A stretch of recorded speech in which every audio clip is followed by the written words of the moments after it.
3, 2, 1... Salut l'équipe, comment ça va en ce mercredi? Les mercredis maintenant, vous le savez, vous avez l'habitude, c'est le jour des best-of de live Twitch, en mode Crystal Ball. Et aujourd'hui, j'ai décidé de faire une pause dans mon top 100 NBA actuel pour vous faire ma mock draft. Mais avant ça, il faut que je vous parle du sponsor du jour, Hooper. Comme vous le voyez là, ils font des produits pour la vie de tous les jours, pour le quotidien, comme le t-shirt que je porte, comme la casquette que je porte, mais aussi comme tous les maillots qu'ils font pour jouer au basket au practice ou sur les playgrounds. Puis si jamais vous jouez en club, sachez qu'ils travaillent aussi avec toutes les équipes. Ils ont déjà plein de références, mais leur spécialité, c'est de concevoir des produits personnalisés. Et là, regardez la dinguerie qui viennent de sortir. Vous vous rappelez de mon équipe gaming des Six-Men que j'ai mis en pause? Et ben voilà, il y a tous les maillots, le domicile, l'extérieur et le City Edition. Comment je kiffe trop en vrai, je les trouve méga beaux, et en plus de ça, ils sont à des prix qui défient toute concurrence. Ceux qui suivent sur Twitch d'ailleurs savent que les Six-Men pourraient bientôt revenir, parce qu'il y a un sub-goal à 200 pour un épisode ultime, on est déjà à plus de 160, ça pourrait arriver vite. Alors si vous voulez représenter les couleurs de mon équipe gaming des Philadelphia Six-Men, celle de Jim Liberty Jr., vous savez quoi faire. Go chez Hooper et dépêchez-vous, il n'y a que 20 produits par couleur, et il y en a certaines qui partent à une vitesse folle. Et pour payer encore moins cher, il y a le code promo le 6ème homme, qui vous enlèvera 15% au moment de la commande finale. C'est le moyen de représenter les Six-Men et de soutenir la marque qui a sauvé les Airball Project, donc n'hésitez plus.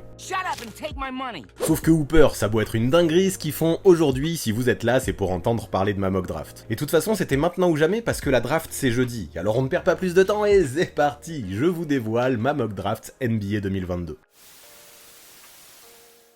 Donc aujourd'hui, le concept, ça va être de vous présenter ma mock draft. On va essayer de prévoir tout le premier tour de la draft qui aura lieu jeudi soir. Là, vous voyez, je vous ai mis tous les choix avec toutes les équipes qui possèdent ces choix. Et ce qu'il faut savoir, c'est que ça fait plusieurs jours, voire plusieurs semaines que je travaille dessus. Et c'est un exercice qui est très difficile parce qu'il suffit que je fasse une erreur d'un choix et puis ça décale tout le reste. Il y a tout plein de pics qui vont être faux. Va falloir s'y attendre. Hein. Vous allez vous moquer dans les commentaires, mais ça fait partie du jeu. De toute façon, il faut bien se jeter à l'eau. Et j'ai voulu, voilà, j'ai voulu me prêter au jeu, j'ai voulu me prêter à cet exercice en essayant de voir quelles équipes allaient drafter quels prospects en fonction de leur rang dans leur draft, en fonction du niveau de chacun des candidats bien sûr, et des besoins de chaque franchise. On verra que des fois, il y aura des pics qui vont se faire plutôt au talent ou au potentiel, alors que d'autres se feront plutôt en fonction des besoins et du fit qu'il peut y avoir dans l'équipe. Ça vraiment, ça va dépendre de chaque franchise. Ce qui a été compliqué, c'est que moi j'ai essayé de faire pour chaque équipe le pick que je ferai, mais j'ai surtout essayé de me mettre à la place de chaque GM et j'essaye aussi de prévoir ce qu'ils vont faire. Donc c'est un petit peu un mix de ces deux façons de penser. Qu'est-ce que je ferais si j'étais à la place du GM de la franchise en question et qu'est-ce que je pense que le GM va faire. Donc il a fallu que je fasse un peu une moyenne de ces deux états d'esprit pour réaliser ma mock draft que je vous ai prévue. Il faut savoir aussi que comme tous les ans, le soir de la draft, il risque d'y avoir pas mal de trades. Et ça c'est impossible de les prévoir. Il y en a qui m'ont demandé, est-ce que tu vas faire des trades dans ta mock draft? Mais non, là on partirait vraiment dans tous les sens. De dire par exemple, je prends au pif, les Hornets vont trade leur pick 13, prévoir ça contre je sais pas quel pick de la draft, non, ce serait n'importe quoi, et là on partirait dans un délire absolu. Donc non, je vais pas prévoir les trades, malgré le fait que vu les rumeurs qu'il y a et qui sont en train d'enfler, ça pourrait pas mal bouger le soir de la draft, mais peu importe, malgré la difficulté de l'exercice, malgré toutes les incertitudes qu'il y a, malgré tous ces transferts qu'on peut pas prévoir, j'ai essayé de faire de mon mieux, et je pense qu'on va commencer, on va faire ça pick par pick pour tout le premier tour, pour les 30 premiers choix, je vais vous présenter ma mock draft. Et donc avec le pick 1, le Orlando Magic, selon ma mock draft, vont choisir Jabari Smith Jr., l'ailier fort de Auburn. Donc vous voyez, pour chaque pick, à chaque fois, je vous ai mis les stats, je vous ai mis une petite photo, et pour moi, clairement, Jabari Smith Jr., vous le savez, parmi les potentiels top picks, c'est mon chouchou. Pour moi, c'est le meilleur joueur de cette QV, mais c'est aussi un de ceux qui a le plus de potentiel. En tout cas, un de ceux qui a le plancher le plus haut, donc le plus sûr, et qui peut avoir aussi un vrai plafond. Moi, ce que j'aime avec lui, c'est qu'il est capable de mettre tout plein de shoots, dans toutes les positions, aux 3 niveaux, à 3 points, bien sûr, mais aussi à mi-distance ou près du cercle. Il peut créer son shoot, il peut aussi shooter sans le ballon, en tout cas jouer sans le ballon et assurer en catch and shoot, et c'est un mec, je me dis, avec ces qualités-là, il est capable de briller dans tous les systèmes de jeu. C'est pas le plus athlétique du monde, c'est sûr, et je sais qu'en NBA on aime les gars athlétiques, mais tout le reste il sait faire, et ça suffira pour moi en tout cas, pour qu'il soit le first pick. À mon sens, à Orlando, on doit le prendre quel que soit le fit. Parce que pour les top picks, de toute façon, je pense qu'il faut plutôt privilégier le talent et le potentiel que le fit et la place qu'il y a dans l'effectif. Et Jabari Smith Jr., à mon avis, en tout cas, à mes yeux, c'est le joueur qui possède le plus de talent et le plus de potentiel. Et de toute façon, dans le basket, les énormes shooters, que ce soit en ISO ou en catch and shoot et qui ont du QI basket, ça fait du bien dans toutes les teams, c'est ce que je disais. Et encore plus quand, comme Jabari Smith Jr., tu es un défenseur gifté et polyvalent. Donc Smith, c'est mon first pick. Après, j'avoue qu'il y a pas mal de monde à Orlando sur les postes 3 et 4, mais peu importe, les trades, ça existe. Et malgré pas mal de bons joueurs, plutôt jeunes même à ces positions, j'en vois aucun avec autant de talent et autant de potentiel que Jabari Smith Jr. Donc let's go, pour moi, Jabari Smith Jr. ira à Orlando. Avec le pick numéro 2, pour moi, OKC, donc le Thunder, va drafter Chet Holmgren, le pivot de Gonzaga que tout le monde voulait voir juste avant et que tout le monde espérait voir en 1. En tout cas, beaucoup de monde. Non pas tout le monde, mais certains espéraient voir en 1. Et c'est vrai que pendant très longtemps, Chet Holmgren, en tout cas à sa sortie du lycée et même les années d'avant, on l'annonçait comme le numéro 1 de cette draft, limite en no-brainer. Mais là, il a montré quelques limites à la fac face à des joueurs plus costauds, plus matures, et en parallèle, il y a eu une énorme percée de Jabari Smith Jr. avec une saison en NCAA où lui a été énorme, et Chet Holmgren, lui, il a soulevé un petit peu plus de doutes. Je pense que son potentiel peut aller bien plus haut que celui de Jabari Smith Jr. et encore, mais son plancher, il y a peut-être plus de risques avec Chet Holmgren et c'est pour ça, à mon avis, qu'Orlando privilégiera Jabari Smith Jr. Maintenant, je suis pas Madame Irma et c'est pas sûr que ça arrivera. Mais voilà pourquoi, après, je pense qu'OKC prendra Chet Holmgren avec le pick numéro 2. Et quoi qu'il en soit, c'est un prospect qui est très intriguant. Un grand comme ça, qui court, qui dribble et qui shoot de loin, qui fait des passes, ça court pas les rues. De toute façon, lui, comme Jabari Smith Jr., j'avais fait un Airball Project de 20-25 minutes où j'expliquais toutes ses qualités, mais aussi tous ses points à travailler. En fait, il a le potentiel pour devenir l'un des meilleurs intérieurs défenseurs de la ligue, mais vraiment, parce qu'avec ses bras immenses, il met des gros contres, il est plutôt mobile en plus, et justement, ça c'est le genre de défenseur qu'on recherche. Un mec qui va pouvoir protéger le cercle, mais qui se fera pas avoir face à des mecs rapides parce qu'il est mobile et avec ses grands bras et ses grandes jambes, il couvre beaucoup d'espace en peu de temps. Maintenant, il va falloir qu'il polisse 2-3 trucs, qu'il fasse moins de fautes par exemple. Mais ça, je m'en fais pas. Enfin, en tout cas, j'espère, mais ça devrait venir avec la maturité. On aimerait aussi qu'il se développe un petit peu musculairement, qu'il prenne de l'épaisseur, et ça, j'ai beaucoup plus de doutes. Je sais pas s'il a la frame, le physique pour ça. Il y a des mecs, ils ont beau passer du temps en salle de muscu, ils s'épaississent jamais. J'ai l'impression que Chet Holmgren est un peu de ce genre-là, mais ça, c'est vraiment une impression. Je sais pas si ça arrivera, parce que s'il gonfle pas, s'il prend pas de poids, il y a certains big men, au poste 5 notamment, qui pourraient vraiment le bouger. Donc, je pense que pour OKC, maintenant que Jabari Smith Jr. est passé, c'est plutôt un safe pick, et encore plus quand on voit les manques du Thunder dans la raquette. À mon avis, si Chet Holmgren est encore disponible en 2, le Thunder aurait vraiment tort de faire l'impasse sur lui. Avec le 3e pick de cette draft NBA 2022, les Rockets, dans ma mock draft, choisiraient Paolo Banchero, l'ailier fort de Duke. Donc ouais, lui, c'est un ailier fort puissant qui peut prendre des rebonds et marquer beaucoup de points grâce à sa polyvalence et sa force aussi. Il peut pull-up, il peut poster ses adversaires. Lui aussi, j'avais fait une vidéo le concernant, c'est un mec qui peut driver et s'écarter un minimum avec son shoot qui est en progrès. Et c'est le genre de gars qui peut à la fois dribbler, pour tirer en sortie de dribble, mais aussi il peut bully son défenseur jusque sous le cercle. Et ça, c'est fort. Vraiment, il a tout le bagage, je trouve, d'un basketteur qui est NBA ready. Et même en défense, c'est plutôt propre. C'est un mec qui joue avec beaucoup d'énergie, qui ne se laisse pas facilement surpasser.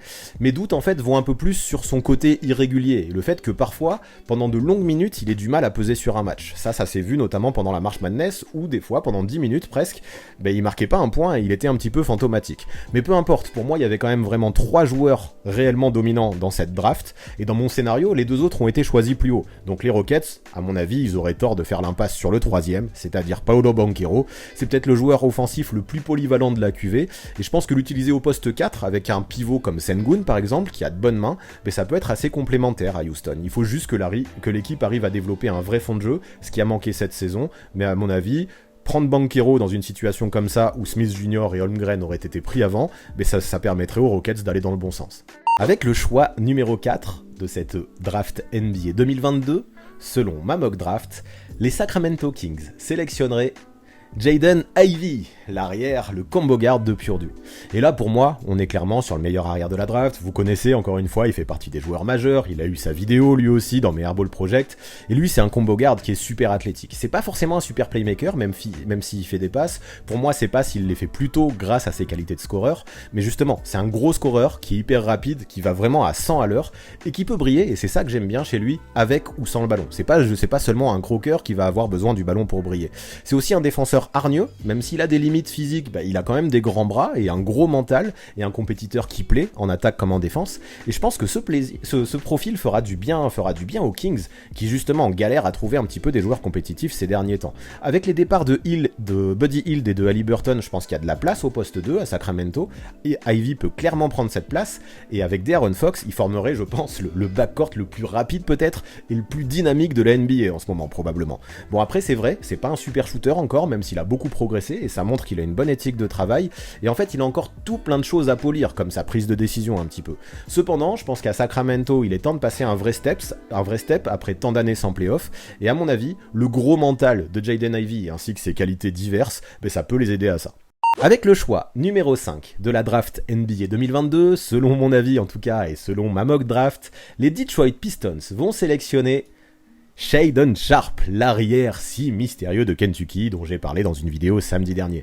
Et ouais, lui, c'est vraiment la grosse énigme de cette cuvée. En fait, il y en a certains qui voient pas pourquoi il serait choisi top 15 parce que ce serait trop risqué, et certains qui disent que ça va être le meilleur joueur de cette draft. Et c'est pour ça que c'est un choix qui est risqué, c'est sûr, mais un choix qui peut vraiment payer. Bon, je me suis amusé à mettre ses stats à 0 partout, mais en fait, c'est le cas, vu qu'il a pas joué, on l'a pas vu jouer depuis un an, on l'a pas vu jouer depuis le lycée, et jamais on l'a vu affronter des joueurs de plus de 18 ans. Donc c'est vrai qu'en high school il a tout pété, mais on sait pas vraiment ce qu'il peut donner face à des joueurs mûrs, même ne serait-ce que des universitaires. Par contre, ce qui est sûr et certain, c'est qu'il a un talent qui est monstrueux. Il a une détente de grand malade, il est super performant sur ses cuts, off-ball c'est un vrai joueur, il peut aller choper des passes lobées, en fait il peut couper dans le dos de la défense et aller choper des passes lobées à une hauteur de dingo, clairement, et en le mettant avec un bon meneur, ça peut fitter. Du coup, moi j'aime bien de l'associer avec Kate Cunningham, parce que Killian Hayes, sur la fin de la saison, il a montré qu'il s'en sortait pas mal en tant que 6e homme, et à mon avis, il y a une place à prendre au poste 2, à Détroit, et ajouter un mec comme lui, justement, qui peut briller off-ball, qui peut driver, qui est super athlétique, et qui peut apporter des choses que les Pistons n'ont pas, c'est plutôt pas mal. Maintenant, ce qui est certain, c'est que lui-même disait qu'il se voyait comme une future légende de la NBA, récemment, et pour ça, il va en avoir des choses à prouver, et à prouver aussi que c'est pas un bust, parce que beaucoup le considèrent comme un futur bust. Donc il faut qu'il montre qu'il peut se montrer moins nonchalant qu'au lycée, notamment en défense. Après, moi je peux le pardonner un petit peu tellement il dominait, mais c'est vrai que là en NBA, j'espère que le challenge ça va le motiver, et qui prouve aussi qu'il pourra utiliser sa grande envergure pour performer au plus haut niveau. Les outils sont là-dessus j'ai aucun doute. Par contre, j'ai davantage de réserve sur son mental au Canadien. Donc à voir ce que ça dira. Sharpe est peut-être un futur flop, clairement, qu'on verra plus dans les top 10 ou dans les highlights que sur le terrain faire des belles choses, mais c'est aussi l'un de ceux qui a le plus de talent de futur superstar, le plus de potentiel en tout cas de futur superstar. Donc je pense que les Pistons peuvent tenter le coup, même s'il faudra faire preuve d'un petit peu de patience avec lui. À voir maintenant, si les Pistons veulent avoir des certitudes en se disant on peut essayer de gagner à court terme, c'est peut-être pas Sharpe qu'il leur faut, mais à mon avis c'est un peu tôt pour avoir de grosses ambitions du côté de Détroit. Donc voilà. Faire le pari Sharpe, ça me paraît une bonne idée. N'empêche que ça m'étonnerait pas, au vu de l'énigme qu'il représente et de son manque d'expérience aussi, qu'il puisse pas mal chuter le jour de la draft. Moi, je vais être optimiste et je le mets en 5, mais ça se peut jeudi soir qu'il soit choisi bien plus bas, tellement il est mystérieux ce gamin. Avec le choix numéro 6 de la draft NBA 2022, selon ma mock encore une fois, je pense que les Pacers devraient drafter Keegan Murray, l'ailier fort d'Iowa. Lui, il a bientôt 22 ans, donc c'est sûr qu'on peut douter un petit peu de son potentiel. Est-ce qu'il va progresser encore beaucoup, ou est-ce qu'il approche déjà de son plafond? Mais ce qui est certain, c'est qu'il a fait une très grosse saison, là, cette saison universitaire avec Iowa. C'est un vrai stretch four qui est très adroit, et il possède toute la panoplie du joueur moderne. Il peut jouer en transition, il peut jouer le pick and roll, il peut créer, il peut driver des deux mains aussi, et de l'autre côté, ce que j'aime bien, c'est qu'il peut guider une défense. Il n'a pas forcément besoin d'avoir la balle entre les mains pour être efficace. C'est plutôt un mec discret, qui va pas non plus être super exubérant, mais un gros compétiteur avec une grosse confiance en lui. C'est une sorte de force tranquille un petit peu, qui jouera toujours de façon très sérieuse, et j'aime bien ce genre de joueur. Et puis quand je le regarde jouer, même s'il a 21 ans et 22 ans dans quelques jours, j'ai l'impression qu'il progresse presque de match en match. Vu que c'est un joueur intelligent, je me dis, avec toutes les qualités qu'il a déjà montrées, sa saison à plus de 23 points par match avec des pourcentages de ouf, tu peux difficilement le laisser passer après la place 6, quel que soit le fit en vrai. Et de toute façon, j'ai l'impression que Murray, au vu de ses qualités et de sa polyvalence, il pourra fitter un petit peu partout. Donc ajouter un poste 3-4, peut-être le mettre en 4 comme ça pour jouer avec Miles Turner, maintenant que Domantas Sabonis est parti à Indiana, ce sera pas mal je pense, et surtout que je trouve le fit Murray-Turner beaucoup plus intéressant que le fit Sabonis-Turner que j'ai jamais aimé, parce qu'apparemment Turner est parti pour rester, parce qu'il aimerait bien jouer avec Haliburton, et aux Pacers on aimerait bien voir ce que ça donne. Donc je pense que s'il est pas pris avant, par les Pistons par exemple, qui pourraient vraiment avoir un œil sur Murray s'ils croient pas en Sharp, ben les Pacers le laisseront pas passer du tout avec le pick numéro 6, ce qui gagne Murray.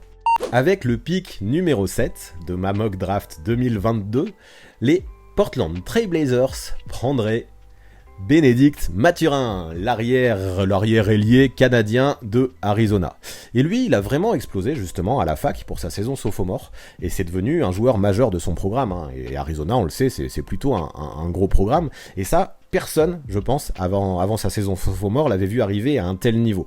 Il a un côté intriguant lui aussi, parce qu'il a tous les outils pour briller en NBA. Il est long, il est athlétique, il est costaud, il est rapide, il est explosif, il a un gros premier pas, et il peut aller poser de gros dunks en drive. Il est aussi bon en ISO, il est efficace sur ses tirs aussi, hein. Regardez, il a plutôt des bons pourcentages. En défense, c'est pareil, il a tous les outils qu'il faut.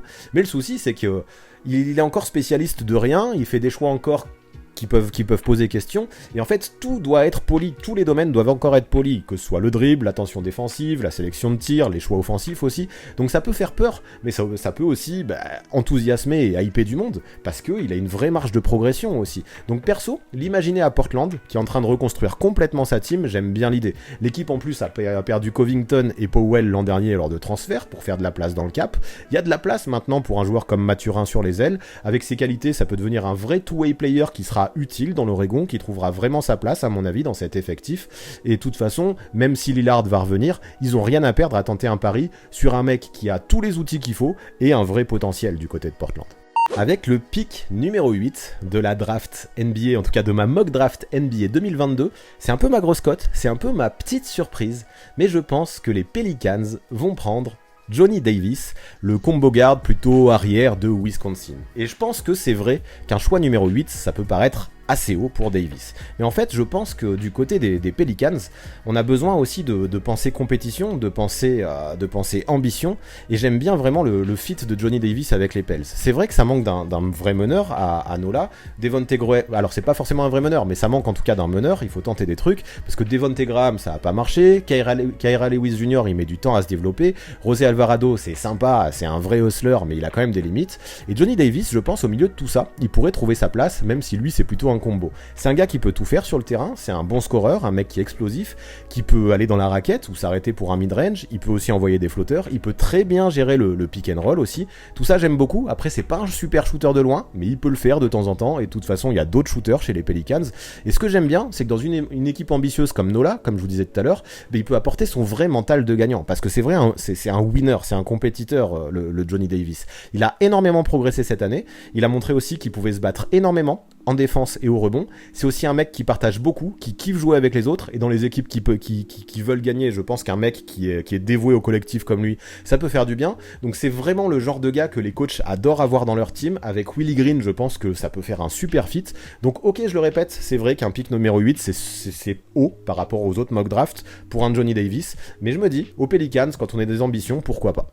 Avec le pick numéro 9 de la draft 2022, selon mes prévisions, les San Antonio Spurs prendraient Jalen Duren, le pivot de Memphis. Et lui, c'est l'un des gros potentiels de cette draft au poste 5. Mais vraiment gros potentiel dans tous les sens du terme. C'est un poste 5, un pivot hyper puissant, qui peut vraiment bully son vis-à-vis et dunker sur n'importe qui. Il arrive à s'approcher près du cercle, et dès qu'il est à moins de 3 mètres, il défonce tout sur son passage. Sa puissance est folle, son physique est déjà affûté, il a de très larges épaules, de très longs bras, il a de bonnes mains qui sont plutôt sûres, qui sont grandes aussi. Ça lui permet de choper tout plein de lobes, de réussir vraiment à... Même s'il n'a pas d'énormes qualités offensives, ses grandes mains lui permettent d'assurer près du cercle. Notamment, il prend aussi beaucoup de rebonds offensifs grâce à ses mains. Et tout ce qu'il montre... Enfin, là, je parle de son attaque, mais ce qu'il montre en défense, c'est bien plus ouf. En fait, protéger le cercle, c'est sa spécialité. Il peut mettre de gros contres, et même quand il jump pas, rien que sa présence est gênante pour les adversaires. Après, il peut pas trop s'écarter, à part un petit mid-range quand même qu'il a développé, qui n'est pas encore tout à fait sûr, mais sur lequel il y a du potentiel. Pour l'instant, de ce que je dis, ça peut faire un petit peu pivot old school, qui s'est trompé d'époque, mais je pense qu'il pourra s'adapter à la NBA NBA d'aujourd'hui grâce à ses qualités Dream Runner. Et en vrai, tout ça, moi, ça me va bien à San Antonio. Il y a beaucoup de jeunes extérieurs chez les Spurs, mais il n'y a pas trop d'intérieurs à part Jakob Poeltl. Et je pense que Jalen Duren a le potentiel pour devenir un bien meilleur joueur que Jakob Poeltl, tout en apportant des choses qui sont bien différentes, notamment en défense où Poeltl n'assure pas beaucoup. Et donc lui, c'est le plus jeune joueur de cette draft. Il a un potentiel de fou malade. Et dans les mains de Popovich, je pense que ça peut devenir une vraie force en NBA parce qu'il arrivera, je pense, à San Antonio à développer au maximum toutes ses qualités.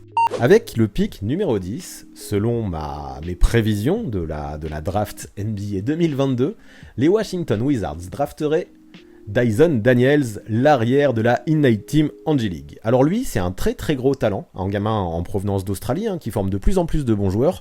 Il y a Ben Simmons, Matisse Thybulle, Josh Giddey, j'en oublie encore, qui a une bonne taille et tout plein d'outils pour le basket. C'est un joueur qui est très athlétique, avec un gros jump, qui a une bonne mécanique de shoot aussi, même s'il va pas trop tenter de 3 points, il a la gestuelle, et ce que j'aime chez lui, c'est comment il sent le jeu et qu'il arrive à jouer sur ses forces. En attaque comme en défense, il se positionne bien, il bouge bien, il peut briller avec ou sans la balle, il peut distribuer le jeu, il peut défendre sur le porteur, il peut aussi défendre loin du ballon, tout le bagage, toute la panoplie, il est là. En gros, ouais, il sait faire énormément de choses. L'imaginer à Washington, moi ça me convient bien, en tant que poste 2, avec le futur de Bradley Beal, là, qui est de plus en plus incertain. Puis même si Bradley Beal reste, de toute façon, peu importe, il faudra prendre le temps de le développer, Dyson Daniels, donc s'il a du temps de jeu au fur et à mesure, ça ira. Mais bon, moi je me dis, au cas où Beal parte, ça peut être pas mal d'ajouter un gros talent au poste 2, le mec est très polyvalent, et s'il est encore dispo au choix 10, ce qui est loin d'être sûr, parce que sa cote est encore en train d'augmenter, ben j'imagine pas les Wizards le laisser passer. Maintenant, il va falloir juste qu'il s'affiche un petit peu moins timide peut-être, qu'il force un petit peu plus son talent au scoring, mais le potentiel, je pense, est là pour Dyson Daniels,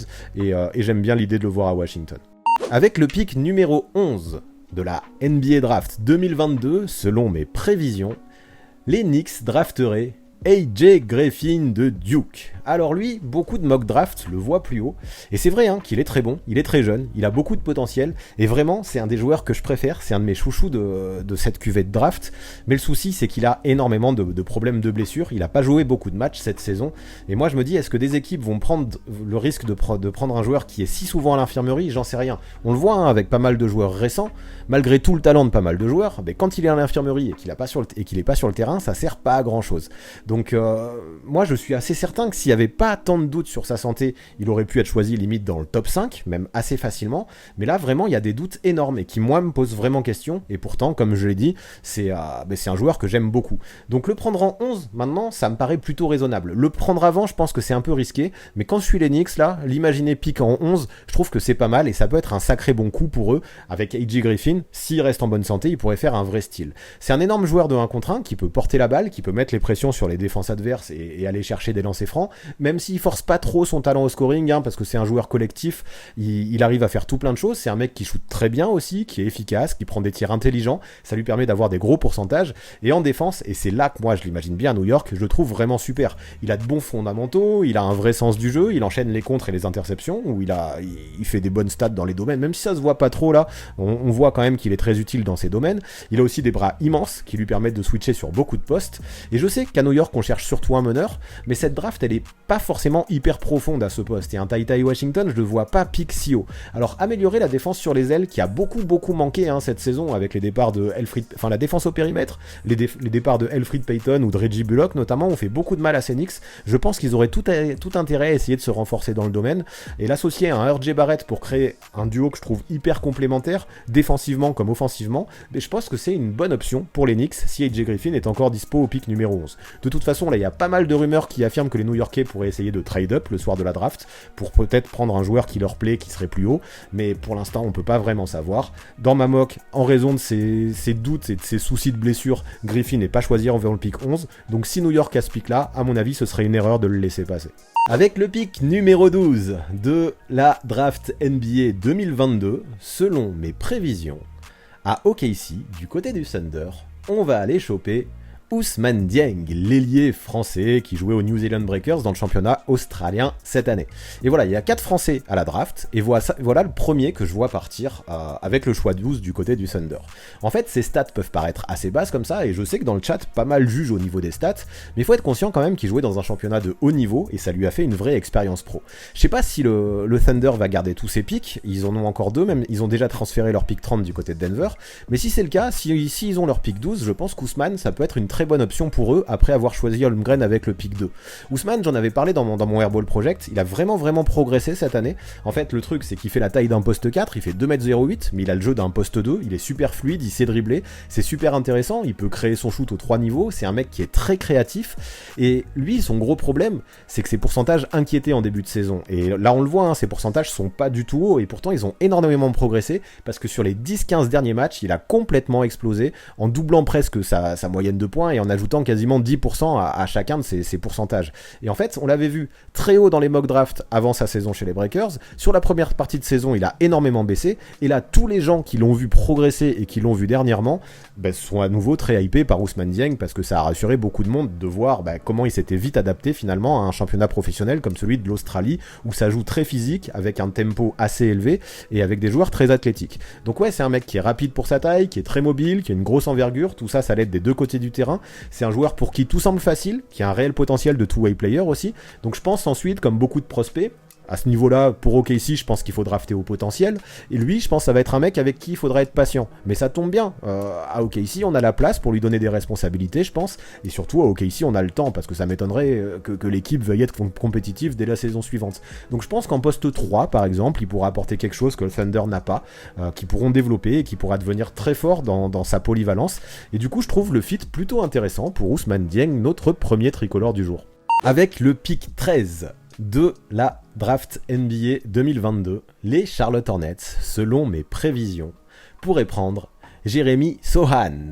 Ouais, ça se dit Sohan, je l'ai appris il y a pas longtemps, l'ailier fort de Baylor. Et à Charlotte, on cherche de la défense. Moi, quand je pense à Charlotte, je veux de la défense, notamment dans la peinture. Et ça tombe bien, car Jeremy Sohan, c'est l'un des meilleurs défenseurs de sa QV. C'est un mec qui joue avec énormément d'envie, qui fait énormément d'efforts, qui peut protéger le cercle, qui peut défendre au poste, mais aussi éteindre un joueur au périmètre. Il est super polyvalent dans ce qui est de la défense. Il est mobile, il est vif, il sait utiliser ses grands bras, et tout ça, je trouve ça cool pour une équipe comme Charlotte. Et j'aime bien parce que c'est pas non plus un défenseur unidimensionnel. En attaque, il a une bonne petite panoplie aussi, même si on voit, il marque pas énormément de points, mais c'est un gars qui est explosif, qui a de bons moves pour aller au cercle, qui peut aussi s'écarter et être efficace à mi-distance ou à 3 points, même si ses pourcentages sont pas fous, il est capable de le faire. Donc c'est sûr, il est pas encore hyper fiable dans le domaine, mais ça se voit qu'il taffe, et ça se voit que c'est un vrai bosseur de toute façon, avec un mental de winner.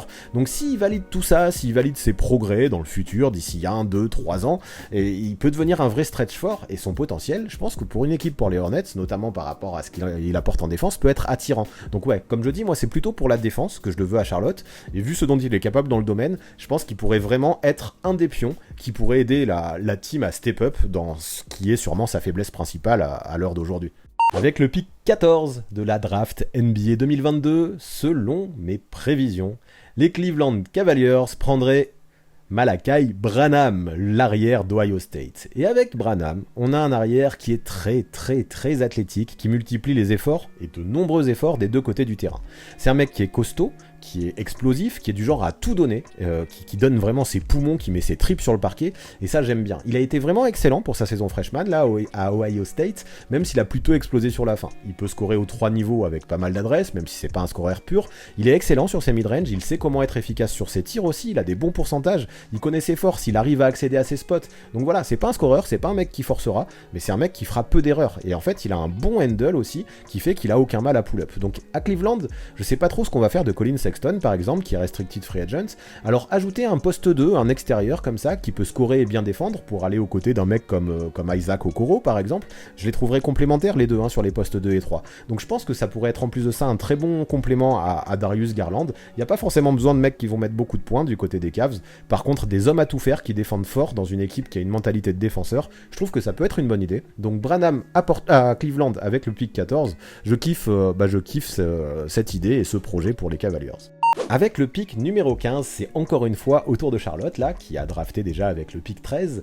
Du coup, dans cette mock draft NBA 2022, selon mes prévisions, les Hornets prendraient Ochai Agbaji, l'arrière de Kansas qui a été MOP du Final Four NCAA. Donc là, si ça bouge pas, les Hornets auront 2 picks dans le top 15 qui seront assez rapprochés. Alors après, Jeremy Sohan, je les vois bien prendre ce mec-là qui a suscité beaucoup de hype pendant la March Madness avec Kansas, vu qu'il a été champion, Ochai Agbaji. Lui, c'est un vrai shooter, vraiment, qui sait faire en sorte d'avoir une bonne sélection de tirs, qui joue intelligemment. Après, en même temps, il a 22 ans aussi, donc on attend qu'il soit plus mature que certains, et il tourne à des pourcentages qui sont vraiment très prometteurs. prometteur. Donc il est adroit, il sait prendre les bons shoots, il connaît ses forces, déjà ça j'aime bien. En plus de ça, il est explosif, il semble posséder à peu près tout ce qu'on demande à un arrière en NBA. Maintenant, c'est pas non plus le meilleur créateur pour lui-même, il a besoin d'un système, je pense, pour évoluer à son meilleur niveau. Et justement, j'aime bien, parce qu'avec des mecs qui gardent beaucoup la balle, qui sont des vrais ball handlers et qui sont ball dominant comme Lamelo Ball ou même Terry Rozier, ben je me dis que des créateurs pour jouer à côté d'Agbaji, il y en a à Charlotte. Des mecs qui pourront attirer les défenses pour ressortir sur lui dans le corner comme il sait très bien faire, ça peut vraiment fonctionner. Il pourrait également apporter sa défense au périmètre et sa maturité. On l'a déjà dit, la défense à Charlotte, il y en a besoin, parce que ouais, c'est ce que je disais, Agbaji il a passé 4 ans à la fac, il a déjà 22 ans, du coup moi je me dis peut-être que ouais, il progressera plus énormément, mais s'il continue à mettre des tirs de loin avec tant de régularité et à faire le minimum en défense, parce que ce sera au moins un défenseur average, ben ça peut être un bon choix à Charlotte, d'autant plus quand on sait chez les extérieurs, ben on a un Gordon Hayward qui passe énormément de temps à l'infirmerie, ça peut être pas mal d'ajouter un profil comme Agbaji chez les Hornets. Avec le 16e choix de la draft NBA 2022, selon mes prévisions, les Atlanta Hawks vont drafter Tari Eason, l'ailier fort de LSU. Et un petit peu comme quand je pense à Charlotte et que j'imagine des besoins défensifs, mais quand je pense à Atlanta et à ce dont ils ont besoin, c'est pareil, je pense défense, et ça tombe bien parce que Tari Eason, c'est un ailier fort qui peut tout faire sur le terrain, notamment défendre fort. Il est super mobile, il peut switcher sur beaucoup de profils, on l'a déjà vu défendre sur des meneurs, et bien sûr dépanner dans la raquette, donc ça montre à quel point il est polyvalent défensivement. C'est un mec qui a un haut du corps très développé, qui est costaud, et une bonne longueur aussi, avec des jambes qui sont super mobiles, des vrais appuis, et ça lui permet vraiment d'être efficace sur tous les postes, à part peut-être les gros pivots, mais il n'y en a pas des masses non plus en NBA, et à part vraiment les big men, face à plein d'équipes qui joueront petit, il sera capable vraiment de switcher sur les postes 1 à 5. Quoi qu'il en soit, moi j'aime bien sa polyvalence de ce côté du terrain, elle fera du bien aux Hawks, encore plus si John Collins est transféré comme les rumeurs en parlent ces derniers temps.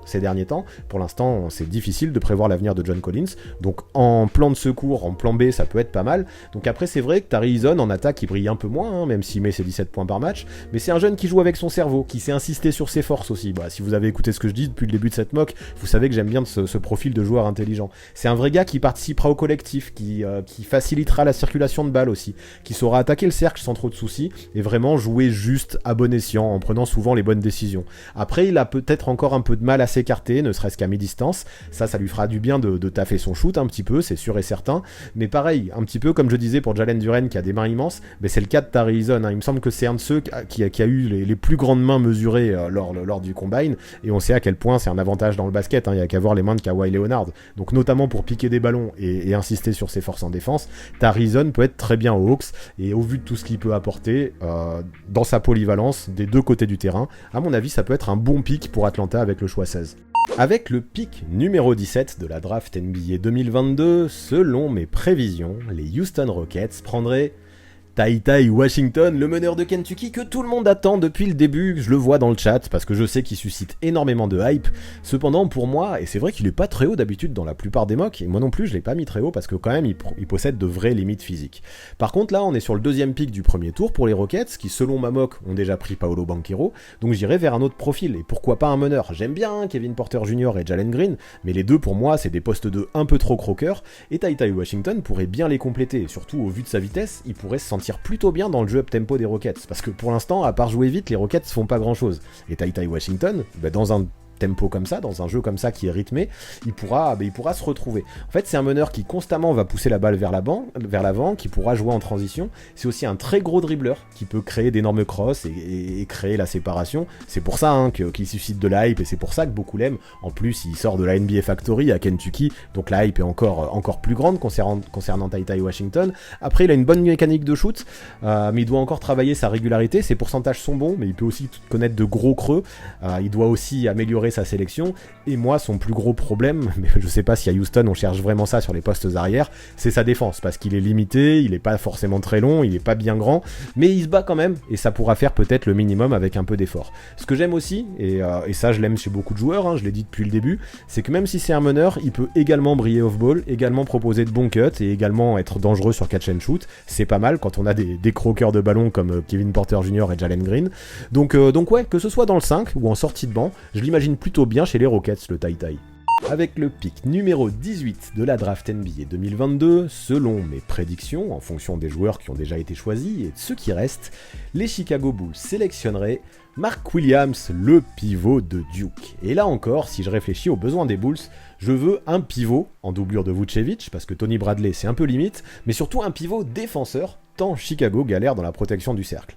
Et ça tombe bien, parce que dans mon pool de joueurs encore disponibles, il y a Mark Williams. Je sais pas si en vérité il sera encore libre au 18e choix, il y a pas mal de mocks qui l'annoncent un petit peu plus haut, mais là, dans ce que j'ai construit, finalement il est encore libre, et si c'est le cas pour lui, à mon avis, les Bulls doivent se jeter sur lui, mais vraiment les yeux fermés. Avec son physique et sa taille, il peut vraiment déranger les autres attaquants dans la peinture, il saute haut, c'est un mec très vertical, qui sait défendre sans faire de faute aussi, et ça c'est rare, c'est les grands pivots qui mettent autant de contre, de défendre aussi proprement aussi. Maintenant de l'autre côté du terrain c'est clair, c'est un peu brut, mais il peut servir sur des rebonds offensifs notamment, et des claquettes, il s'éloignera pas trop c'est sûr, mais c'est typiquement le genre de gars qui sur un shoot raté sera capable de refermer le couvercle. Donc après il faudra voir comment il pourra s'adapter au rythme NBA, je le trouve parfois un peu lourd dans ses déplacements, un peu lent, et il dépannera que dans la raquette en défense, mais maintenant c'est un bon bosseur, qui a un bon état d'esprit, qui a envie aussi, et qui joue avec rage aussi, et surtout qui aura aucun mal à faire le travail de l'ombre. Et vraiment, moi je trouve qu'à Chicago, en doublure de Vucevic, je le rappelle, il faut vraiment un joueur de ce profil. Donc ouais, à Chicago, apporter de la dureté sous les paniers avec Mark Williams, dont c'est la spécialité, la dureté, mais je trouve que l'idée est intéressante. Avec le choix 19 de la draft NBA 2022, selon mes prédictions, encore une fois en fonction de qui a été pris et qui n'a pas été pris, les Minnesota Timberwolves drafteraient Kennedy Chandler, le meneur de Tennessee. Et là, je pense qu'on arrive à un moment, avec des équipes qui essayent en tout cas d'être compétitives, où on pense de moins en moins talent et potentiel, et on essaye de réfléchir de plus en plus en fonction du fit et du profil.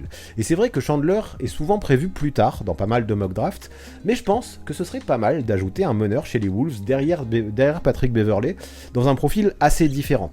Parce que lui aussi, par contre, c'est un joueur dur, et ça fera beaucoup de bien aux Wolves, hein. C'est un mec qui a pas peur du défi, c'est un mec qui est un compétiteur, un winner, c'est rien que sur sa photo ça se voit, c'est un mec qui n'hésite pas à célébrer et qui a les guts un petit peu, qui a les tripes pour prendre ses responsabilités dans les moments importants.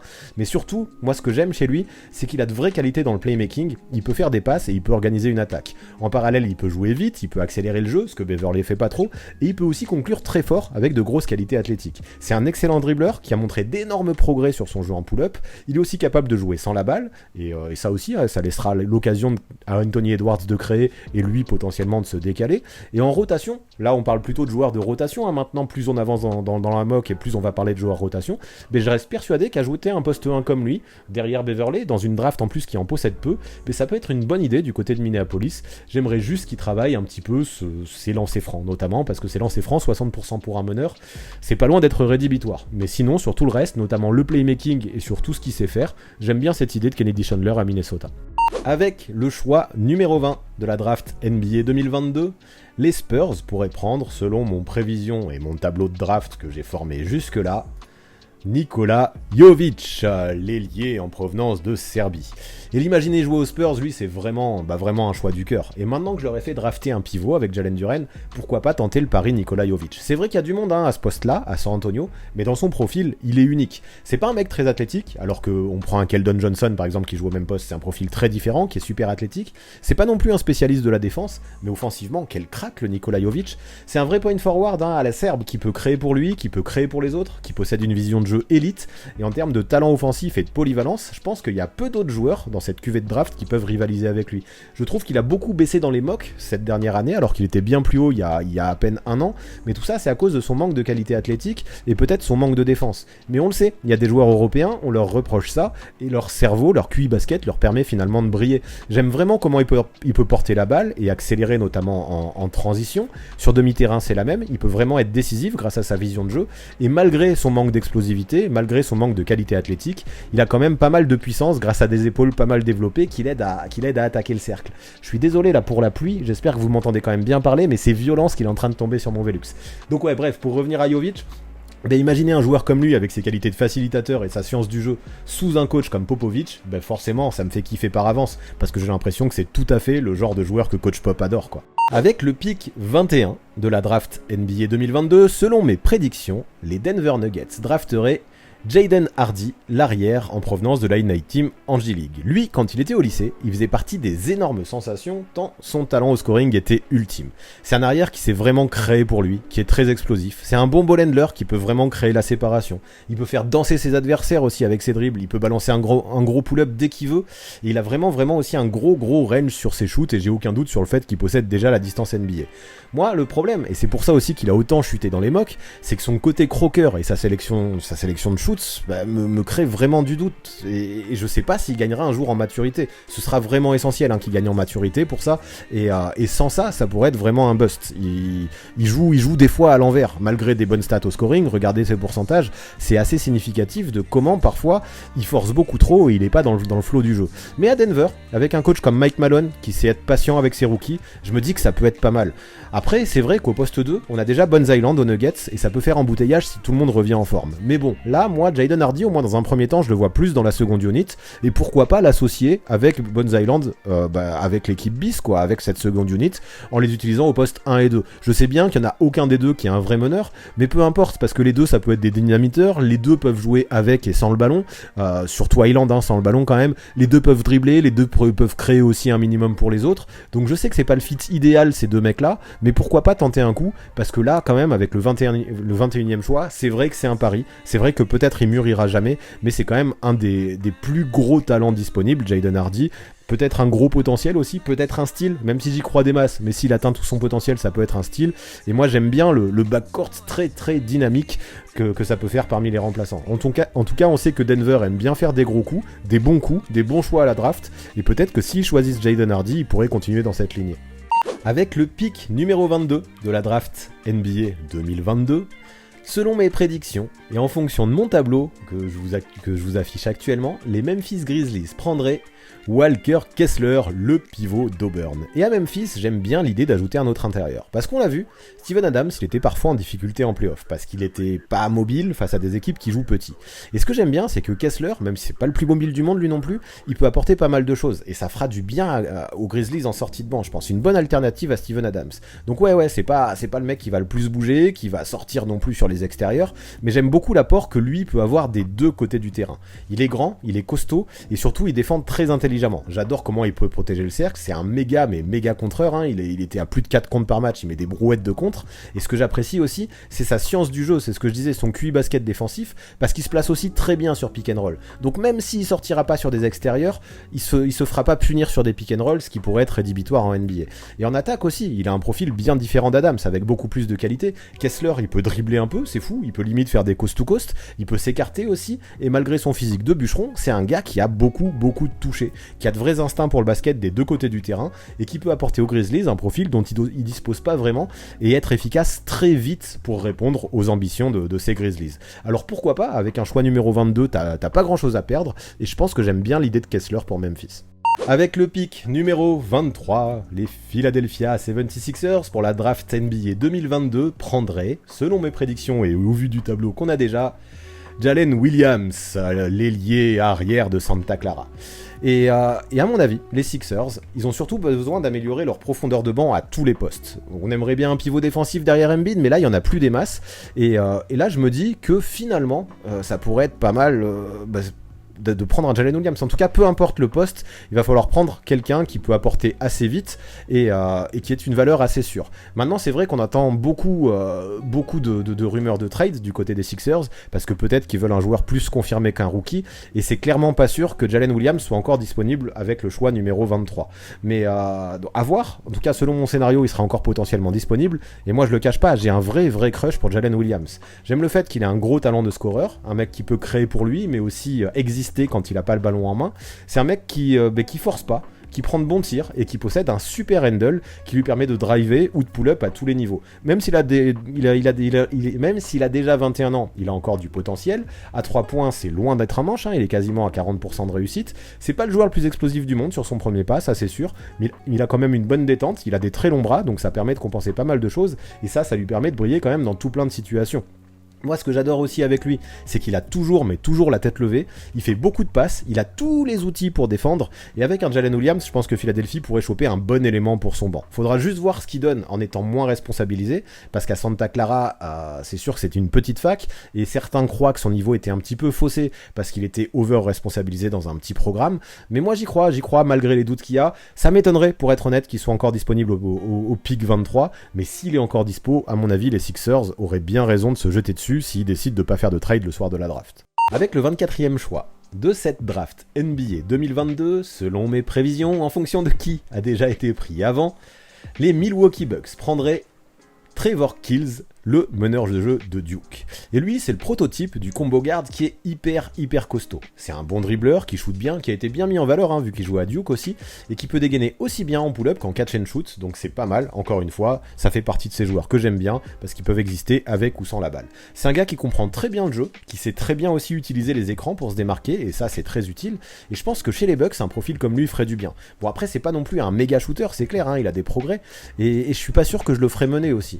Mais j'aime bien ce qu'il pourra donner avec tous les porteurs de balles qu'il y a aux Bucks. À Milwaukee, autour d'un Giannis, on a surtout besoin de mecs qui vont se démarquer, comme il sait le faire, qui vont créer du spacing, et qui au moins arriveront, même s'ils mettent pas leur tir, arriveront à tirer les défenses, parce qu'ils hésiteront pas à prendre les tirs, et constamment ils bougeront autour du ballon. Kills, à mon avis, ça peut être vraiment ce genre de profil, et vu qu'en défense, il a un physique qui lui permettra a priori d'avoir un niveau dans la moyenne, voire moyenne plus, mais personnellement j'aime bien ce pick pour les Bucks.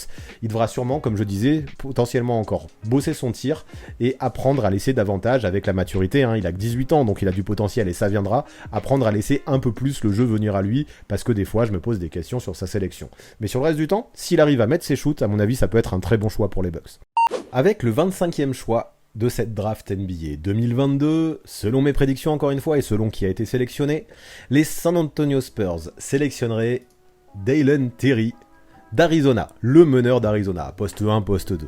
Et plutôt poste 1, moi je le veux plutôt en tant que meneur. Et c'est déjà le 3e pick du premier tour pour les Spurs, et on sait pas du tout s'ils vont garder tous leurs picks, j'en sais rien. Ils ont déjà beaucoup de jeunes et un effectif dense, ça m'étonnerait pas qu'ils trade le jour de la draft. Mais bon, comme on l'a dit, on peut pas prévoir les transferts, et là actuellement ils ont encore 3 choix au moment du live. Donc après avoir pris un pivot avec Jalen Duren et un ailier avec Nikola Jovic, mais pourquoi pas aller chercher un meneur, ou en tout cas un arrière, qui pourrait vraiment dépanner en sortie de banc derrière des jeunes Murray. En fait, ce que j'aime, c'est que ses qualités principales, je trouve qu'elles fit vraiment bien avec le jeu des Spurs. C'est à la fois un top passeur et un top défenseur. J'aime aussi comment il peut proposer de bons cuts dans une attaque qui fera circuler le ballon. Il peut être aussi performant en catch and shoot. Ses pourcentages sont très propres. Même s'il shoot pas énormément, il sait prendre les bons shoots lui aussi. Et encore une fois, on a un joueur qui est intelligent, qui est très très grand pour son poste, parce qu'il mesure 2 mètres. Il va pas forcément mettre 20 points, c'est clair et net. Il a tourné à 8 points par match. Mais par contre, il aura toujours des choix justes. Il est peut-être un peu trop timide, et c'est pour ça qu'il est pas vu plus haut. Mais en termes de qualité et de talent, moi j'aime bien. Il saura faire tout plein de choses pour l'équipe. Il a un vrai mental de winner. Et je me dis que du haut de ses 19 ans, il a quand même une vraie marge de progression encore. Il peut step up. Donc on sait à quel point Pop aime ce genre de gars, ces gars polyvalents qui peuvent tout faire, même si c'est pas des gros scoreurs. Au contraire, je crois qu'il préfère les gars qui sont polyvalents aux gros scoreurs. Du coup, je serais eux à ce moment-là de la draft. Si le scénario, il n'y a aucune chance qu'il soit réel. Mais en tout cas, s'il y avait un scénario qui ressemblait un peu à celui que j'ai proposé jusque-là, et bien sans trop hésiter, je jetterai mon dévolu sur Dalen Terry après Jalen Duren et Nikola Jovic. Avec le 26e choix de cette draft NBA 2022, selon mes prédictions, selon ma mock draft, les Rockets pourraient drafter E.J. Liddell, l'ailier fort d'Ohio State. Et encore une fois, à Houston, on a une équipe qui a 3 picks, qui a déjà beaucoup de jeunes, qui aura pas de place pour tout le monde et qui pourrait trade. Mais pareil, on va faire avec, parce que pour l'instant, les trades, on les connaît pas.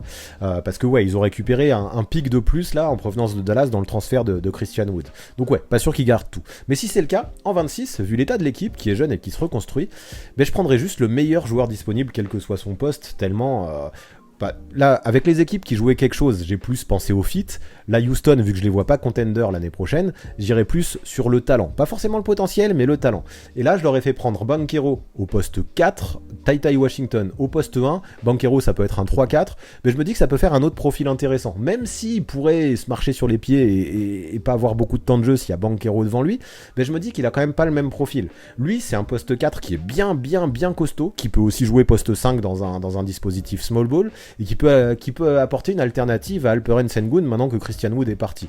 Il peut marquer dans la peinture, il peut stretch aussi avec pas mal de réussite de loin, il a 37% de réussite à 3 points, c'est fort, il défend très bien, il a une bonne détente, il peut dépanner au périmètre et il peut mettre quelques gros contres parce que c'est aussi un vrai protecteur de cercle, EJ Liddell. Malgré son manque de taille, finalement, je suis assez persuadé qu'il peut jouer pivot. Donc avec le départ de Wood, ça fera du bien de l'avoir de la peinture, comme je disais, d'avoir un profil différent de Sengun, parce que lui, ça va être un mec qui se bat, qui prend des rebonds, qui fait le travail de l'ombre aussi, hein. Il fait tout plein de petites choses utiles, ça fait de lui un très bon soldat pour Houston, et j'aime l'idée d'ajouter des joueurs durs à Houston, parce qu'il y a quand même pas mal de divas, entre guillemets, hein, sans disrespect pour les joueurs que j'appelle divas, et Liddell peut apporter autre chose, peut apporter de la combativité à cette équipe des Rockets. Peut-être qu'il a pas un potentiel de ouf, mais dès aujourd'hui, il peut apporter à Houston quelques qualités et quelques éléments dans le jeu dont il dispose pas vraiment, à mon sens, aujourd'hui. Avec le 27e choix de la draft NBA 2022, selon mes prévisions et selon ce qui a déjà été fait jusqu'à maintenant, Miami, avec le choix 27, le Heat, sélectionnerait Blake Wesley, l'arrière de Notre-Dame. Alors là, on a un prospect, je suis assez partagé le concernant. Des fois j'ai l'impression qu'il est sous-coté, des fois j'ai l'impression qu'il est surcoté, et en fait en fonction des matchs que j'ai regardés, il avait un niveau totalement différent. Mais je me dis, ça peut être le gars, s'il n'est pas vu à sa juste valeur, qui aime bien le hit, qui aime bien Spoelstra, parce que c'est déjà un arrière qui dribble bien, qui est bon pour créer pour lui, qui est agile, qui est rapide, qui a aucun mal à se faufiler dans les défenses pour driver, mais pour le moment c'est surtout un scoreur, et clairement il a encore beaucoup de progrès à faire sur son tir de loin. C'est un joueur encore très très brut, mais son explosivité, je me dis, dans les profils différents qu'il y a, pourra faire du bien au hit. C'est vrai qu'on a beaucoup de shooters et c'est nécessaire d'avoir des shooters pour entourer Butler et Adebayo, mais là je me suis dit, ça peut être pas mal d'apporter un profil différent, un profil qui n'existe pas parmi les role-players au poste 2 du côté de Miami.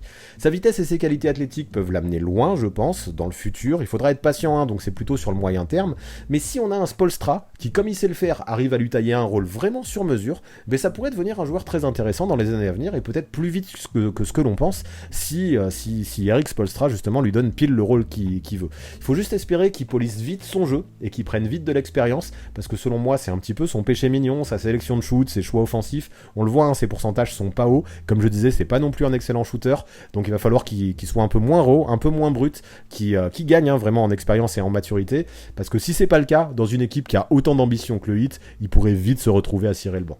Avec le pick numéro 28 dans cette draft NBA 2022, selon mes prévisions, selon tout ce qui s'est passé jusqu'à maintenant, les Golden State Warriors, champions en titre, prendraient Patrick Baldwin Jr., l'ailier de Milwaukee. Alors lui, c'est vrai qu'il est annoncé souvent bien plus bas dans les mocks, parce qu'il a beaucoup déçu. C'était vraiment une sensation au lycée, presque plus que Jaden Hardy. C'était un mec qui était considéré comme une recrue 5 étoiles, qu'on attendait comme un futur All-Star, limite une future superstar. Et là, le souci, c'est que sa saison NCAA à Milwaukee, sous les ordres de son père au coaching, l'a complètement fait chuter. Il a connu des blessures, son temps de jeu a baissé, et le souci, c'est que je pense qu'il a essayé de trop récupérer les matchs qu'il avait manqués. Et lui qui était réputé comme un super shooter, il a été en super grosse difficulté avec ses tirs, et ses pourcentages sont dégueulasses, quoi. Pourtant maintenant, je reste assez persuadé qu'il faut pas l'enterrer trop vite, et que les qualités sont toujours là. Si c'était une recrue 5 étoiles il y a 2 ans, c'est pas pour rien. Sa saison a été difficile, c'est sûr et certain, mais on le sait, notamment les shooters quand ils sont jeunes, et en plus de ça quand ils sont blessés, quand ils ont une situation compliquée, ils peuvent vite perdre confiance. Donc peut-être, aujourd'hui, en tout cas, je n'y crois plus, je pense pas qu'il deviendra la star qu'on imaginait. Mais les Warriors, en fait, qu'est-ce qu'ils ont à perdre? Ils ont déjà un roster bien complet, ils sont champions NBA, et ok, ils ont du monde de toute façon à ce poste-là, mais ils ont du monde à tous les postes, et ce que j'aime bien, c'est que même si Baldwin Jr. il joue au même poste qu'un Jonathan Kuminga, qu'il faut développer aussi, mais en fait, il a pas du tout le même profil, c'est tout l'inverse. Baldwin, c'est pas un joueur qui est athlétique, par contre, c'est un mec qui, quand il est en confiance et quand il est dans le rythme, il peut briller sur son tir, comme je le disais plus tôt. Maintenant, il faut juste qu'il retrouve ses pourcentages, pour ça, il va falloir qu'il soit en confiance, et je compte sur Steve Kerr pour essayer de lui redonner confiance. Chez les Warriors, on le sait, on aime beaucoup les shooters, on aime aussi les scoreurs, il y en a potentiellement besoin en sortie de banc, en plus de Jordan Poole pour avoir d'autres mecs qui peuvent allumer de temps en temps et mettre des buckets, ça fera pas de mal. Alors pourquoi pas tenter le Paris Brand? Qui sait, ça pourrait devenir une très bonne surprise, et je me dis quoi qu'il arrive, tu peux tenter le coup. Il y a beaucoup de risques, mais tu peux avoir une bonne récompense, et à Golden State, je pense qu'on n'a pas grand chose à perdre. Il a que 19 ans, c'est un ancien énorme talent, s'il retrouve sa confiance, pourquoi pas l'imaginer devenir au moins un bon joueur dans le futur. Avec le 29e choix de cette draft NBA 2022, selon mes prévisions et selon ceux qui ont déjà été pris, les Memphis Grizzlies drafteraient Marjon Beauchamp, l'arrière de la Innate Team Angie League. Les Grizzlies, là, je leur ai déjà fait drafter un pivot en doublure de Steven Adams avec Walker Kessler. J'irai donc chercher un autre profil, un arrière avec Marjon Beauchamp. Donc ce sera dur pour lui de trouver du temps de jeu, mais maintenant qu'on est à la fin du premier tour, autant tenter des paris. Et c'est vrai que lui, il s'est montré parfois un petit peu en difficulté en G-League. Sa sélection de tir était parfois horrible, ça l'a fait chuter clairement dans les mock drafts. Mais quand même, il reste un scoreur ultra gifté, qui a un physique qui est prêt pour la NBA. Il est long, il est athlétique, il peut résister au contact, il peut mettre des paniers vraiment aux 3 niveaux. En termes de buckets, il a peur de prendre aucun shoot, il peut mettre des points en catch and shoot, il peut créer son tir et briller en sortie de dribble, sur des pull-ups. C'est un joueur très prometteur de toute façon, rien que par ses qualités au tir de loin, même si ça se voit pas sur ses pourcentages, parce que sa sélection gâche vraiment ses pourcentages. On voit très bien quand on le regarde jouer qu'il a un vrai talent pour mettre des buckets, même avec un gros range. En plus de ça, c'est quand même un gamin qui joue toujours avec beaucoup d'intensité et qui pourra, à mon avis, vraiment fitter avec la mentalité des Grizzlies. Parce qu'avec son énergie, avec son physique, ça lui permet d'être bon en défense, c'est important. Il peut switcher sur beaucoup de postes, je dirais au moins les postes 2 à 4, voire 1 à 4. Il peut faire le sale boulot, il râlera jamais, à mon avis c'est un joueur plutôt coachable. Taylor Jenkins peut se régaler avec un profil comme ça, même si comme je disais c'est pas sûr qu'il ait du temps de jeu tout de suite, mais pour un coach comme Jenkins, j'imagine ça plutôt bien, sachant que comme vous le voyez, il a 21 ans, même si la G-League, je suis un petit peu partagé quant à cette expérience là, c'est quand même un gars qui a été pro en G-League, qui va pas non plus trop insister sur son shoot à 3 points, donc il est à 24% à 3 points, parce que ses shoots il les prend mal, mais il va réussir à compenser avec une bonne capacité de drive et aller marquer ses points dans la raquette ou en mid-range. Et je pense que ça pourrait bien correspondre à ces Grizzlies, parce que même si c'est une équipe jeune, ils vont chercher à être performants dès maintenant, et avoir un gars qui est prometteur, mais qui a déjà 21 ans et qui a déjà été pro, et on connaît son talent des deux côtés du terrain, et qui peut se battre et qui va faire tout plein de petites choses, ça peut bien aller dans ce côté grit and grind 2.0 sous Taylor Jenkins à Memphis à mon avis. Avec le 30e pick de cette draft NBA 2022, les Denver Nuggets prendraient, selon mes prédictions, Jake LaRavia, l'ailier de Wake Forest, et lui je l'aime beaucoup, et c'est plus qu'une wildcard, parce que bien sûr c'est aussi un choix du cœur, mais je pense qu'il y aurait vraiment quelque chose à faire avec Jake LaRavia du côté de Denver. Donc ouais, on finit cette mock du premier tour avec lui. Tout à l'heure les Nuggets, je leur ai fait prendre un arrière avec Jaden Hardy, un arrière scoreur, et là j'irais plus chercher un profil différent, un ailier intelligent qui suscite clairement moins de hype, qui est beaucoup moins sous les projecteurs, et qui est plus discret, mais sûrement plus mature, peut-être plus efficace. Le mec, il a passé 3 ans au Wake Forest, on sent qu'il a été bien formé, c'est une bonne fac Wake Forest, et sur le terrain, j'aime beaucoup qu'il puisse tous faire des deux côtés du terrain. C'est pas non plus un lockdown, c'est pas non plus un défenseur élite, mais c'est un mec qui saura quand même utiliser ses attributs, défendre avec son cerveau, peut-être qu'il se fera bully par des mecs plus costauds, mais quand même, sur la majorité des joueurs, il pourra être utile. Maintenant, sa principale qualité, c'est clairement d'être un excellent shooter, notamment sur catch and shoot. Ça va pas être un mec qui va créer son tir, vraiment pas, il va falloir qu'il y ait des créateurs, mais à Denver, et encore plus si Jamal Murray revient, il y aura des créateurs, et je parle même pas de Nikola Jokic. C'est un gars qui connaît ses spots, qui arrive bien à y accéder et qui sanctionne avec de très gros pourcentages. Donc c'est pas un joueur athlétique, mais qui est quand même costaud, qui arrive mine de rien à lutter avec des grandes épaules, avec des bons bras. Ça lui permet de bien attaquer les close-outs pour driver, et pour moi ça c'est une de ses principales qualités. T'es obligé de monter sur lui parce que tu sais qu'il va shooter à 3 points, mais si tu montes trop vite sur lui, il peut quand même t'avoir sur son départ en dribble et aller finir en drive, et avec son épaisseur, il peut lutter au contact et finir près du panier. Donc en fait il fait aussi, comme je disais, un bon boulot en défense parce qu'il est plutôt mobile, et j'aime sa polyvalence et sa justesse dans le jeu. Et quand je vois à quel point son adresse de loin ouvre tout plein de possibilités, je me dis que ça peut être une bonne idée de lui donner sa chance du côté de Denver, avec encore une fois un coach Mike Malone qui aime les joueurs intelligents aussi, qui aime les joueurs polyvalents, et Jake LaRavia, vu que c'est quand même une gâchette, peut vraiment faire du bien, je pense, à ces Nuggets. Alors si on fait le bilan, voici ce que j'ai, la mock draft sur laquelle j'ai travaillé pendant ces dernières semaines, sur laquelle j'ai changé des choses au fur et à mesure, jusqu'à quelques heures avant le live, avec des choix que vous avez quand même globalement validés, et ça fait plaisir, des choix que vous avez moins validés, mais ça fait aussi partie du jeu, notamment le first pick, il y en a beaucoup qui auraient aimé Chet Holmgren, même si vous étiez plutôt d'accord avec moi en majorité. Voilà, je sais très bien que le jour de la draft, il se passera pas exactement ça, m'en voulez pas s'il se passe ça, de toute façon, je pense que quelqu'un qui a les 30 choix dans l'ordre, il peut jouer au loto et tu peux lui donner $1 million, donc ouais, j'ai pas la prétention que tous mes choix seront justes, mais j'ai essayé en tout cas à chaque fois de vous expliquer pourquoi je voyais un tel profil dans telle équipe, à chaque fois pourquoi pourquoi j'ai essayé de soit privilégier le talent et le potentiel, soit privilégier le fit, en fonction des ambitions de chacune des équipes. Et donc voilà, ça fait 30 choix. J'en avais un peu plus dans ma liste, il y en a pas mal, hein. J'avais 40-45 choix que j'aurais aimé mettre au premier tour, mais j'ai pas pu mettre tout le monde. J'aimerais faire un big up à Wendell Moore Jr., que j'apprécie pas mal, et qui peut vraiment grimper, hein, au second tour. De toute façon, j'ai fait quelques paris aussi, et ça se peut qu'un pari comme Patrick Baldwin Jr., par exemple, ne soit pas drafté au premier tour et laisse sa place à d'autres. Il y a aussi Christian Brand, hein, dont il faut parler. Kendall Brand, alors encore un Brand, mais ça s'écrit pas pareil, qui a aussi des chances d'être drafté au premier tour. Voilà, eux, dans un scénario comme je l'imagine, ils passeront peut-être au second tour, mais ça m'étonnerait pas du tout qu'ils finalement soient pris au premier tour. Après, pareil, hein, il y a les 4 Français qui sont prévus à la draft, donc Ousmane Dieng, que j'ai mis en 12. Maintenant, j'ai pas pu mettre, en étant objectif, même si j'adorerais qu'il soit drafté haut, je me suis pas vu mettre Hugo Besson ni Ismaël Kamagaté au premier tour. Je pense qu'ils seront pris en deuxième. Moussa Diabaté, c'est un petit peu plus incertain. Je sais pas s'il sera pris au deuxième tour. En tout cas, pour l'instant, il apparaît dans peu de mocks. Moi, j'aurais aimé qu'il fasse un an de plus à la fac, à Michigan.